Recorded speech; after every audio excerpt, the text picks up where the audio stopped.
Helo bawb, Gareth ydw I a heddi dwi'n mynd i ddarllen stori chi. Enw'r stori yw Cefin y Coala Carcus. Ydych chi'n barod? Gwych. Mewn man arbennig ar doriad y wawr, lle mae'r awel yn fwyn a'r haul yn fawr, lle mae anifeiliaid yn cyd-fywn llawen, roedd Cefin y Coala wrth i'n glynu at ei goeden. Roedd Cefin yn annwyl, a llwyd oedd ei siwt. Doedd dim yn fwy meddal na'i glistiau bach ciwt. Ei hoff beth oedd gorffwys, ac yna yn ail, fe hoffai gnoen araf a'r bwdin o ddail. Gorffwys a chnoi ar bob math o fwydydd. Roedd Cefin yn giamstar a'r aros yn llonydd. O'i le fri yn y goeden, lle teimlo'n saff a chlyd, sbeciau ar y ddeiar islawr, yn ofnus iawn o hyd. O, rhy gyflym, a rhy wahanol, a rhy fawr, a rhy swnllyd. Dim diolch, dwedodd Cefin. Dydw I ddim am symud. Felly glynodd at y goeden, a doedd dim arno awydd, troi ei law o gwbl byth at bethau ofnus newydd. Un diwrnod, daeth wombat I weddi drwy'r brigau. Hei, Cefin! Tyr di lawr, mae'n amser chwarae! Na. Dwi'n yn meddwl, atebodd heb oedi. Dwi'n brysur iawn, allai ddim. Sori. Pam ddim? Medda'r dingos a phob kangaroo. Does dim byd i'w ofni, go wir, medden nhw. Ond oedd Cefin ddim yn anturus rhaid dweud. Mae gen I waith glynu reit bwysig i'w wneud. Wrth ei gwylio yno'n chwarae a chwerthin am dros awr, daeth awydd bach ar Cefin ymuno ar hwyl ar lawr.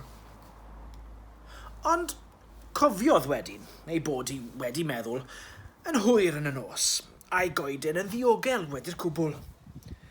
Dim ots pwy fyddai'n gofyn, dwedai na am ddiogel.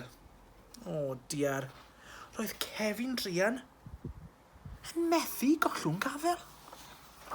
Ac o ddydd I ddydd, aeth ei fywyd ymlaen, o wythnos I wythnos yn union fel o'r blaen. Arosodd e'n llonydd, cadw I droi unwaith y byd, nes I sŵn pryderus iawn. Ei ddeffro neu goeden glid. Tap, tap, o hyd a glywai. O doedd hyn ddim yn dda. Tap, a thap, a tap, a thap, a thap, a tap. O na! Paid a glynu! Gweiddodd pawb o dan y goeden uchel. Neidia! Fe ddaliwn I ti! Rhaid ti ollwng gafel! Ond roedd ofn ar Cefin. Gollwng gafel? Dwedau'n chwym. No we! Dwi am aros! O diar! Fedrai ddim! Womp! I lawr ddaeth y goeden, gan ysgwyd a chrynu, a chracio, a chlecian, a Cefin yn dal I lynu. Agorodd un llygad, yn araf a gofalus. A gwelodd pawb yn edrych I lawr arno'n gariadus. Ac yna'n garcus iawn, gollyngodd ei afel. Teimlo'n heini, a hapus gweitha'r holl gawdel.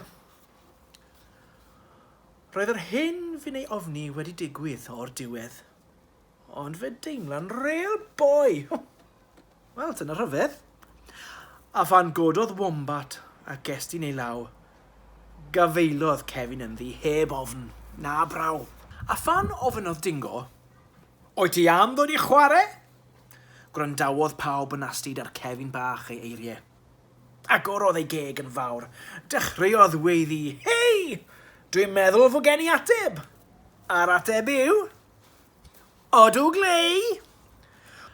Roedd Cefin y Coala o hynny mlaen, yn llon, oherwydd ei bod yn hwyl o hyd, gwneud pethau newydd sbon. A dyna stori Cefin, y Coala Carcus. Gobeithio wnaethoch chi fwynhau. Hwyl i chi.